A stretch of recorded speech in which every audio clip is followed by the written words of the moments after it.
Good morning students. आज हमारे पास class 11 science lesson number 1 भौतिक जगत पार्ट 3 जिसमें हम प्रकृति के मूल बलों के बारे में पढ़ेंगे। स्टूडेंट्स, अभी तक हमने हमारी लास्ट 2 वीडियो में वीडियो नंबर 1 में गुरुत्वीय बल या गुरुत्वाकर्षण बल के बारे में पढ़ा है। वीडियो नंबर 2 में हमने स्थिर वैद्युत बल या वैद्युत बल, जिसे कुलाम नामक वैज्ञानिक ने अपने परिभाषा के रूप में परिभाषित किया था, के बारे में हमने पढ़ा है। आज हमारे पास है प्रकृति का तीसरा और सबसे महत्वपूर्ण बल, जिसको हम पढ़ाएंगे नाभिकीय बल के रूप में। तो स्टूडेंट्स, वीडियो को आगे बढ़ाने से पहले ये जरूर मैं आपको कहूंगा कि आप इस वीडियो के नोट्स अपनी फेयर कॉपी में लिखना स्टार्ट कर दीजिए, क्योंकि जैसे ही आप स्कूल आएंगे तो आपको दोबारा रिपीटेशन में हम इस चीजों को पढ़ा देंगे। आपको लिखने का टाइम आपका वहां पर सेव होगा। चलिए स्टूडेंट्स, नाभिकीय बल क्या होता है, नाभिकीय बल के बारे में हम यहां पर पढ़ेंगे। स्टूडेंट, जैसे कि नाम से स्पष्ट है, नाभिकीय बल। नाभिकीय बल को मैं आगे पढ़ाने से पहले मैं एक परमाणु प्रतिरूप पर विचार करता हूं। स्टूडेंट्स, मेरे पास किसी परमाणु का यह केंद्रीय भाग है, जिसे मैं नाभिक नाम देता हूं। कौन सा नाभिक? नाभिक। इसको अपन कहते हैं नाभिक। ये नाभिक है आपके पास। इस नाभिक में आपके पास प्रोटॉन और न्यूट्रॉन उपस्थित होता है।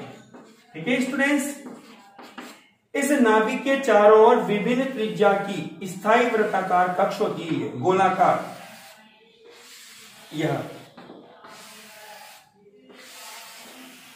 ठीक है, जिसमें इलेक्ट्रॉन्स चक्कर लगाते रहते हैं। ये इलेक्ट्रॉन्स है आपके पास। स्टूडेंट्स, ध्यान से समझिएगा, मैं बहुत डिटेल से इस चीज को बता रहा हूं आपको, ताकि भविष्य में भी यदि आपको इन चीजों को पढ़ना रहे आपको प्रॉब्लम क्रिएट नहीं हो।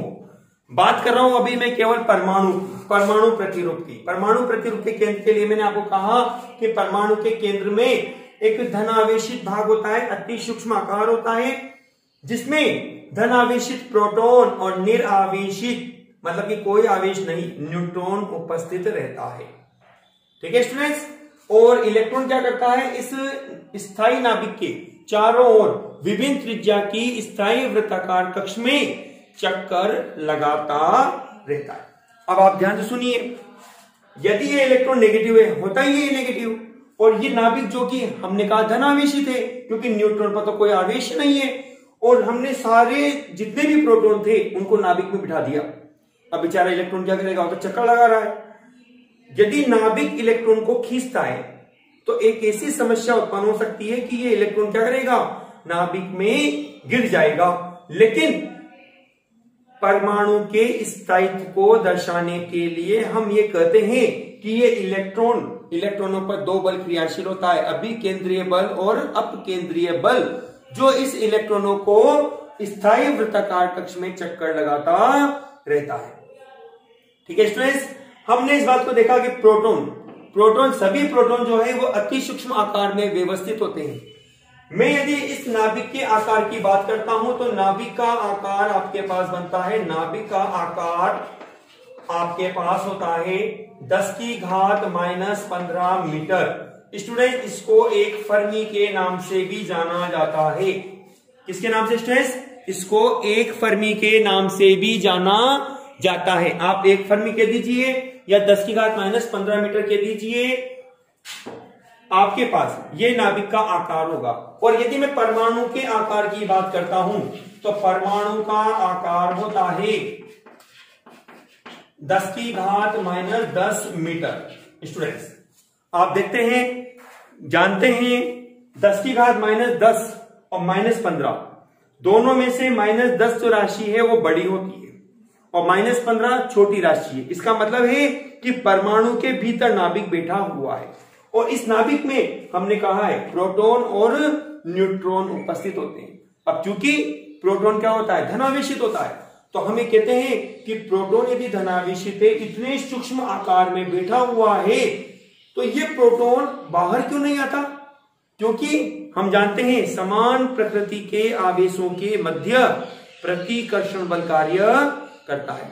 अब जब समान आवेश एक छोटे से जगह बैठे हुए हैं, उनके बीच में प्रतिकर्षण बल कार्य कर रहा है, तो ये सभी प्रोटॉन नाभिक से बाहर क्यों नहीं आ रहे? इसका कारण बनता है स्टूडेंट नाभिकीय बल। इसका कारण क्या है? नाभिकीय बल। कि हमारे पास नाभिकीय बल एक ऐसा बल होता है जो इन सभी प्रोटॉनों को इस अति सूक्ष्म आकार में बांधे रखने का कार्य करता है, जिसे हम कहते हैं नाभिकीय बल।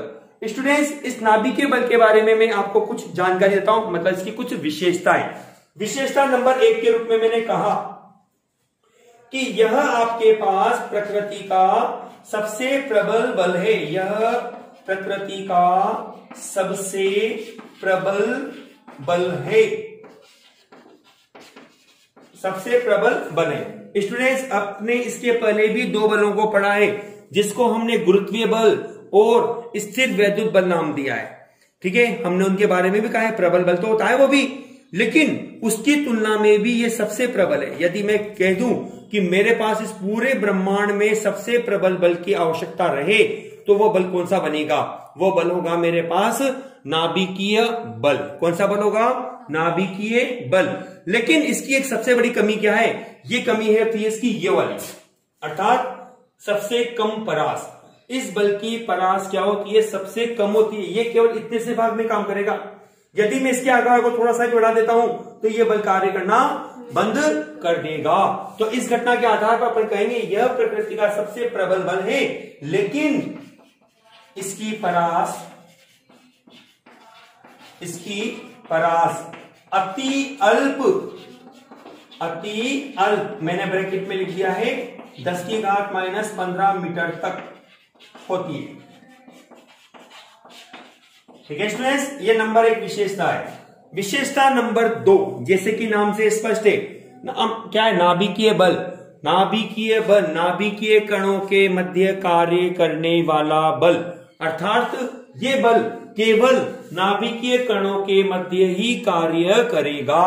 इसको हमने विशेषता नंबर 2 बनाया कि यह बल केवल नाभिकीय कणों के मध्य ही, नाभिकीय कण कौन कौन सी? जैसे कि प्रोटॉन, ये एरो मैंने बनाया है, मतलब प्रोटॉन के बीच में ही क्रिया करेगा, या प्रोटॉन न्यूट्रॉन या न्यूट्रॉन के मध्य क्रिया करता है।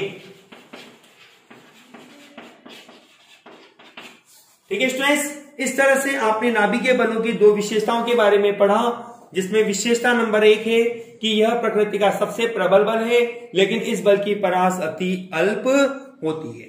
विशेषता नंबर 2 के रूप में हमने कहा कि यह बल केवल नाभिकीय कण, जिसमें हमारे पास प्रोटॉन न्यूट्रॉन और न्यूट्रॉन होते हैं, के मध्य ही यह बल क्रिया करता है। ठीक है स्टूडेंट्स, हमने इस तरह से नाभिकीय बल के बारे में कंप्लीट पढ़ लिया।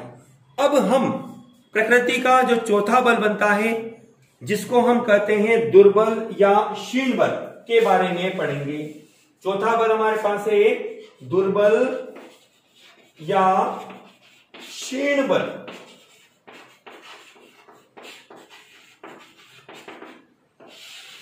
जैसे कि नाम से स्पष्ट है, दुर्बल या क्षीण।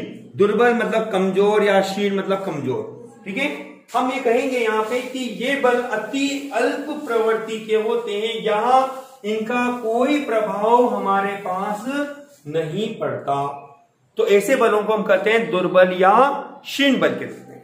देखिए स्टूडेंट, जनरल बातें इसके बारे में, दुर्बल या क्षीण बल के बारे में, इस बलों के बारे में अपन कहते हैं कि प्रकृति में कुछ ऐसी घटनाएं होती है जिनके होने पर कुछ ऐसे कण प्राप्त होते हैं जो परस्पर टकराते हैं और टकरा के स्वतः ही नष्ट हो जाते हैं। ठीक है, मतलब किसी प्रकार का कोई प्रभाव वो प्रकृति पर नहीं डालते। तो ऐसे बलों को हमने कहा यहाँ पर दुर्बल या क्षीण बल के रूप में। जैसे मैंने आपको कहा, नाभिकीय विखंडन के दौरान या रेडियोएक्टिव घटना के दौरान कुछ ऐसे हानिकारक कण प्राप्त होते हैं जो आपस में टकराते हैं और टकरा के स्वतः ही स्वयं के प्रभाव को समाप्त कर देते हैं। हम उन्हें दुर्बल या क्षीण बलों में पढ़ते हैं। इस तरह से स्टूडेंट्स, हमारे पास यह लेसन नंबर 1 का जो एक पढ़ने लायक टॉपिक था, प्रकृति के मूल बल, जिसमें मैंने आपको चारों बलों के बारे में मैंने अपनी इन वीडियो में आपको बताया है। पार्ट नंबर 1 में गुरुत्वीय बल, पार्ट नंबर 2 में विद्युत बल और पार्ट नंबर 3 में मैंने आपको नाभिकीय बल तथा दुर्बल व क्षीण बल के बारे में बताया है। ठीक है स्टूडेंट्स, थैंक यू।